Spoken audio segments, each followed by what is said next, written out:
नमस्कार, प्रादेशिक समाचार के साथ मैं सोनम। पहले मुख्य समाचार। प्रधानमंत्री ने बुनियादी परियोजनाओं के कार्यान्वयन के लिए प्रधानमंत्री गति शक्ति पोर्टल के उपयोग का दिया सुझाव। हरित विकास पर आज वेबिनार को करेंगे संबोधित। रामगढ़ उपचुनाव के सिलसिले में प्रचार तेज, प्रत्याशियों के पास 2 से 3 दिन शेष। केंद्रीय मंत्री अर्जुन मुंडा आज कार्यकर्ता सम्मेलन में होंगे शामिल। धनबाद में चोरी की 8 मोटरसाइकिल के साथ 3 अपराधी गिरफ्तार। बोकारो में क्वार्टरों से बाइक चोरी के मामले में 5 अपराधी पकड़ाए, 6 मोटरसाइकिल बरामद। और राज्य के सभी जिलों में अधिकतम तापमान में वृद्धि। डाल्टनगंज में तापमान 35.5 डिग्री सेल्सियस तक पहुंचा। 26 और 27 फरवरी को कहीं कहीं बादल छाए रहने के आसार। और अब समाचार विस्तार से। प्रधानमंत्री नरेंद्र मोदी कल नई दिल्ली में प्रौद्योगिकी मंच प्रगति के जरिए विभिन्न सरकारी योजनाओं और उनके समय पर कार्यान्वयन के बारे में बैठक की। प्रधानमंत्री ने मंत्रालयों और राज्य सरकारों से कहा कि वे बुनियादी परियोजनाओं के कार्यान्वयन के लिए प्रधानमंत्री गति शक्ति पोर्टल का उपयोग करें। उन्होंने जोर दिया कि भूमि अधिग्रहण और अन्य परियोजना संबंधित मुद्दों के तेजी से निपटारे के लिए काम करें ताकि परियोजनाएं समय पर पूरी हो सके। प्रधानमंत्री ने केंद्र और राज्य सरकारों के बीच समन्वय पर भी जोर दिया। प्रधानमंत्री नरेंद्र मोदी आज हरित विकास पर एक वेबिनार को संबोधित करेंगे। केंद्रीय बजट में घोषित योजनाओं के प्रभावी कार्यान्वयन के लिए विचार और सुझाव प्राप्त करने के उद्देश्य से सरकार ऐसे 12 वेबिनार आयोजित कर रही है। आज इसी श्रृंखला में पहला वेबिनार आयोजित होगा। विद्युत मंत्रालय इस वेबिनार के आयोजन में प्रमुख भूमिका निभा रहा है। मुख्यमंत्री हेमंत सोरेन की अध्यक्षता में आगामी 27 फरवरी को झारखंड मंत्रालय में राज्य मंत्री परिषद की बैठक होगी। मंत्रिमंडल सचिवालय एवं निगरानी विभाग द्वारा बताया गया कि मंत्री परिषद की बैठक अपराह्न 4 बजे अथवा विधानसभा की बैठक के तुरंत बाद होगी। सिकल सेल एनीमिया पर कल भोपाल में आयोजित राष्ट्रीय कार्यशाला को संबोधित करते हुए जनजातीय मामलों के केंद्रीय मंत्री अर्जुन मुंडा ने कहा कि सिकल सेल के प्रति लोगों में जागरूकता पैदा करने की आवश्यकता है ताकि इस बीमारी के बारे में ज्यादा से ज्यादा लोग जान सकें। उन्होंने कहा कि सरकार का ध्येय साल 2047 तक सिकल सेल उन्मूलन का है। श्री मुंडा ने कहा कि हम स्क्रीनिंग की मात्रा बढ़ाएंगे, साथ ही एकलव्य मॉडल रेजिडेंशियल स्कूल के छात्रों की भी स्क्रीनिंग करेंगे। मुख्यमंत्री हेमंत सोरेन ने कल रांची में बिहार के विज्ञान एवं प्रौद्योगिकी विकास के मंत्री सुमित कुमार सिंह तथा लघु जल संसाधन विभाग के मंत्री जयंत सिन्हा से शिष्टाचार मुलाकात की। इस अवसर पर विधायक डॉक्टर संजीव कुमार भी उपस्थित थे। मुख्यमंत्री से पटना महावीर मंदिर न्यास समिति के सचिव और पूर्व आईपीएस अधिकारी आचार्य किशोर कुणाल ने भी मुलाकात की तथा उन्हें एक पुस्तक भेंट की। रामगढ़ उपचुनाव के सिलसिले में प्रचार के लिए प्रत्याशियों के पास अब 2 से 3 दिन शेष है। सभी दलों के बड़े नेता लगातार चुनावी सभाओं को संबोधित कर रहे हैं। केंद्रीय मंत्री अर्जुन मुंडा भी आज रामगढ़ के बरलंगा मंडल में एनडीए उम्मीदवार के समर्थन में आयोजित कार्यकर्ता सम्मेलन में शामिल होंगे। केंद्रीय शिक्षा राज्य मंत्री अन्नपूर्णा देवी ने कल रामगढ़ के दुलमी में कार्यकर्ता सम्मेलन को संबोधित किया। मुख्यमंत्री हेमंत सोरेन ने कल एक चुनावी जनसभा को संबोधित किया।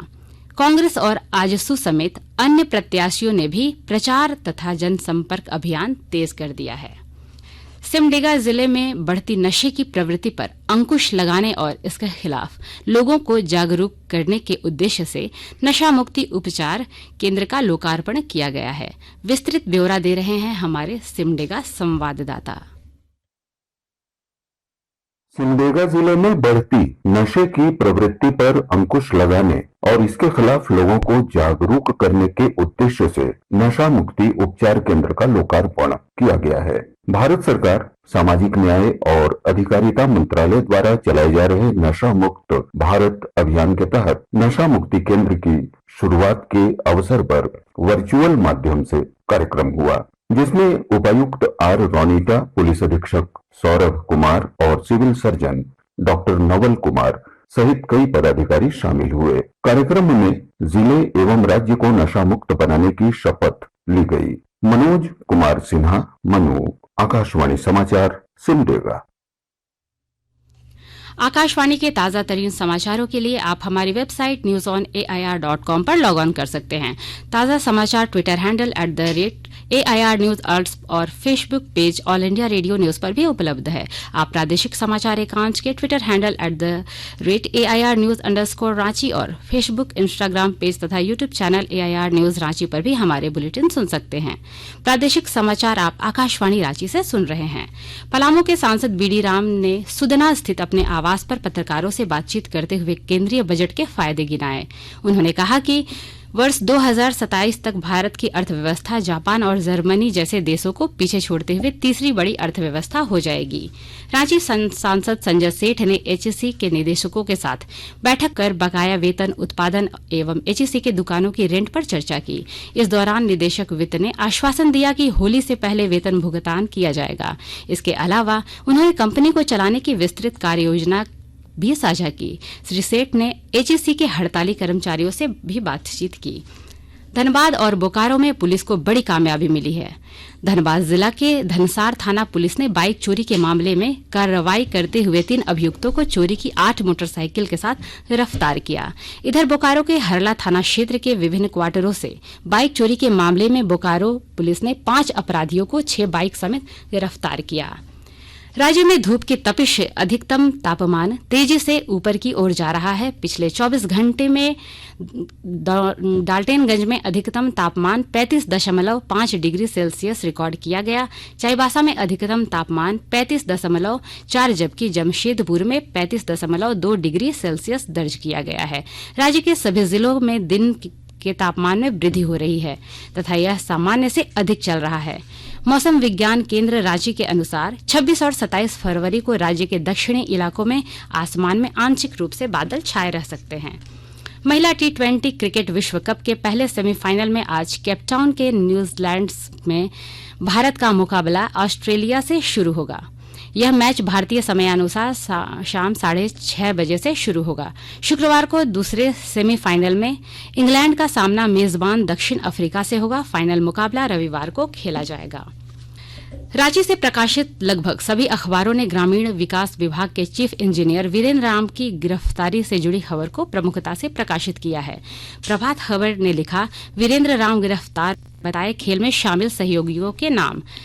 हिंदुस्तान ने भी ग्रामीण विकास विभाग के चीफ इंजीनियर वीरेंद्र राम की गिरफ्तारी की खबर को प्रमुखता से प्रकाशित किया है। साथ ही चक्रधरपुर में रेल चक्का जाम के समाचार को भी पहले पन्ने में जगह दी है। दैनिक भास्कर ने पहले पन्ने की सुर्खी बनाई है, 125 करोड़ का इंजीनियर अरेस्ट। दैनिक जागरण का शीर्षक है, मनीष सिसोदिया पर चलेगा मुकदमा। वहीं अंग्रेजी अखबार द टाइम्स ऑफ इंडिया ने सुप्रीम कोर्ट द्वारा शिवसेना के संबंध में चुनाव आयोग के आदेश पर रोक लगाने से इनकार संबंधित खबर को प्रमुखता से प्रकाशित किया है। वहीं हिंदुस्तान टाइम्स ने मनीष सिसोदिया पर मुकदमा चलाने की अनुमति से जुड़े समाचार को प्रथम पृष्ठ पर स्थान दिया है। और अंत में मुख्य समाचार एक बार फिर। प्रधानमंत्री ने बुनियादी परियोजनाओं के कार्यान्वयन के लिए प्रधानमंत्री गति शक्ति पोर्टल के उपयोग का दिया सुझाव। हरित विकास पर आज वेबिनार को करेंगे संबोधित। रामगढ़ उपचुनाव के सिलसिले में प्रचार तेज, प्रत्याशियों के पास 2 से 3 दिन शेष। केंद्रीय मंत्री अर्जुन मुंडा आज कार्यकर्ता सम्मेलन में होंगे शामिल। धनबाद में चोरी की 8 मोटरसाइकिल के साथ 3 अपराधी गिरफ्तार। बोकारो में क्वार्टरों से बाइक चोरी के मामले में 5 अपराधी पकड़ाए, 6 मोटरसाइकिल बरामद। और राज्य के सभी जिलों में अधिकतम तापमान में वृद्धि। डाल्टनगंज में तापमान 35.5 डिग्री सेल्सियस तक पहुंचा। 26 और 27 फरवरी को कहीं कहीं बादल छाए रहने के आसार। इसके साथ ही आकाशवाणी रांची से प्रादेशिक समाचार का ये बुलेटिन समाप्त हुआ। नमस्कार।